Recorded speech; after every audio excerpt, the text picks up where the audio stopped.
One day, the queen of a land close to the Himalayas had a dream. A white male elephant came up to her with a white lotus in its mouth and then walked around her 3 times. Then, with its trunk, it struck her on the right side and then left her. Her husband, the king, had a large group of Brahmin priests interpret the dream. They said that it showed that the queen would give birth to a son who, if he stayed in the palace, would become a great warrior and leader, but if he left, would become a great spiritual leader.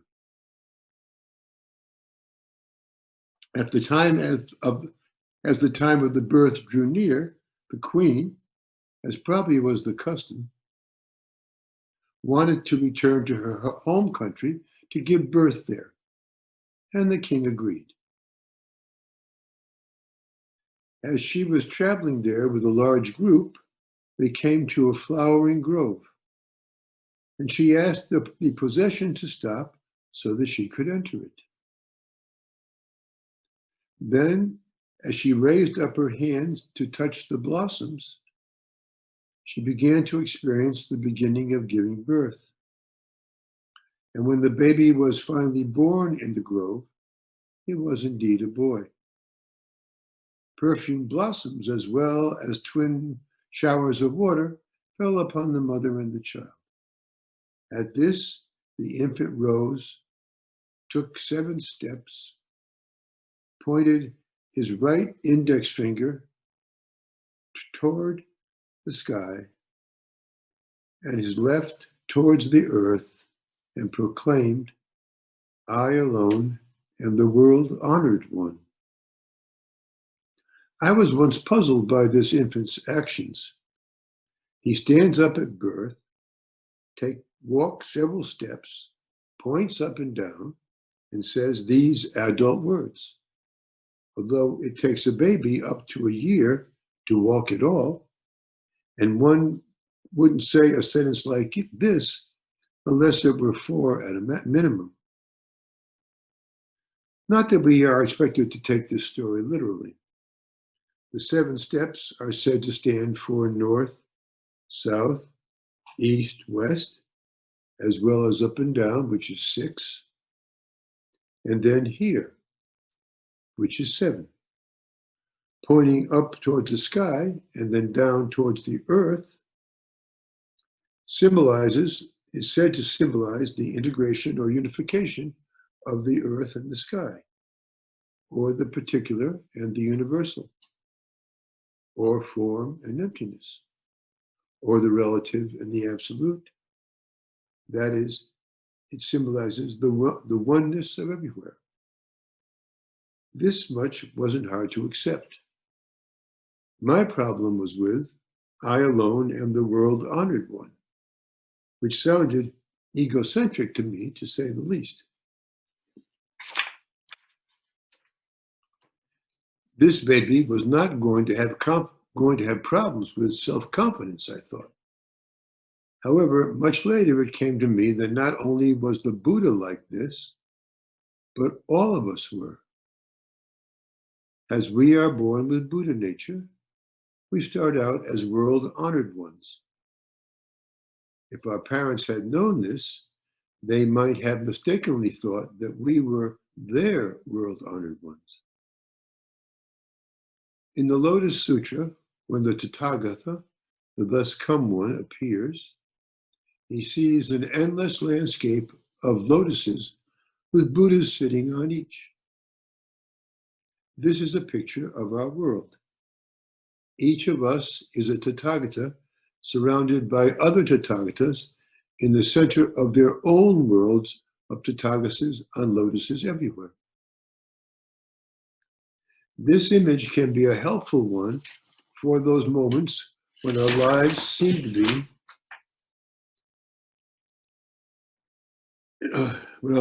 be overwhelmed with difficulties and sorrows. Right now, for a great deal of the world, of course, this is taking place. And some of us are handicapped, some quite severely, by not being able to work and having to stay in one place for some. And that is our world right now. But no matter where we are, it is the picture of our world. If we had been asking ourselves why we were in such a nightmare, if the world were like this world right now for some, this story can remind us of where we come from.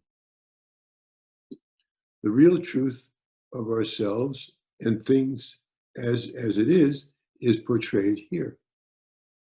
We and everything else straddles heaven and earth and are both relative and absolute. If we choose to, we can investigate our lives as Shakyamuni did his until it becomes clear to us that this is who we are. Then we can help others to realize this also. Somewhere deep inside ourselves, we know that it is possible to realize all of this while we are alive.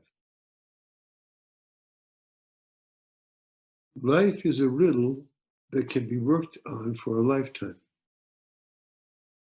Our way to do this is with meditation. In each period we sit, we turn to face back to the source in the spring that is everyday life and to the oceans beyond it. You may think that springs don't go directly to oceans, but that is what is happening when we meditate, even if we don't notice it. We wash and wash in the water of the spring, getting a little bit cleaner each time until one day we are that. It is why we sit, and it is why we wash the baby Buddha on his birthday, as we will today. It is to remind us of ourselves and our practice. Anybody have any comments or questions? Let me put us on the gallery view. Here we are. If you're here, please put up your picture.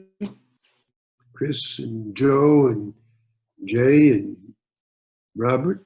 And Spencer too. I'm not seeing everybody actually. I only see, well, I guess I do see everyone. Okay. Any questions? Yes, questions, anybody? Or comments on Buddha's birthday? Yes. Yes, Michael. Mike.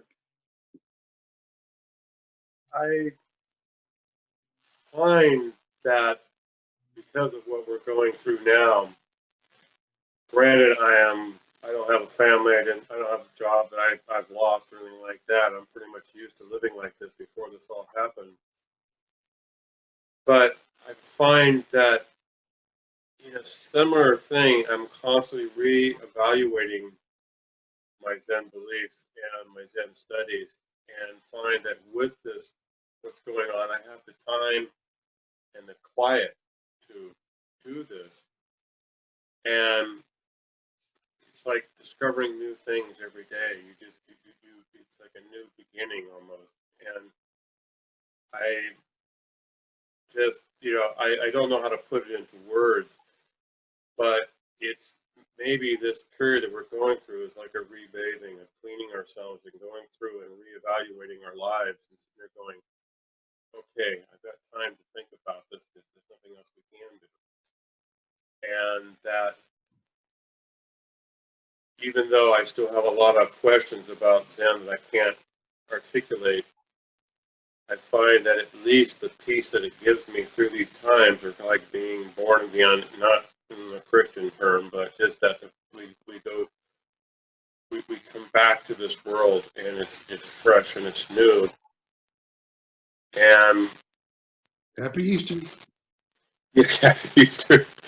I don't know where I'm going with this question, but I do feel like it is a chance for us to cleanse ourselves, get rid of the madness that the world has put on us, and reestablish our beliefs and our pathway and stuff. I'm hoping that makes some sense. Well, thank you, Mike. Thank you. Anybody else have comments? Any comments?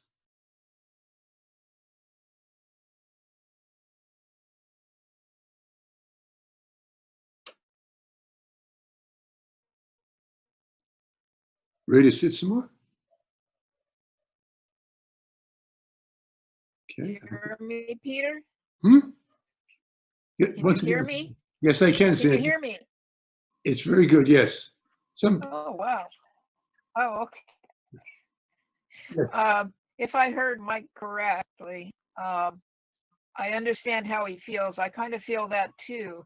I feel like it's a forced mental relaxation, bodily relaxation. I don't feel any sense of terror or urgency or having to get out of the house. Uh, it's been a good time for reflection, a good time to look at the situation and realize that I'm just seem to be accepting it as it is. I can do my part by staying indoors or covering my mouth, but it's not. I would have been terrorized 10 years ago. I would have been anxious staying indoors, at least on a forced basis. But I feel like I'm looking at it much differently now. And I guess that's all I had to say. Okay, well, it's good. It's good that you are. Thank you. Yeah. Bye.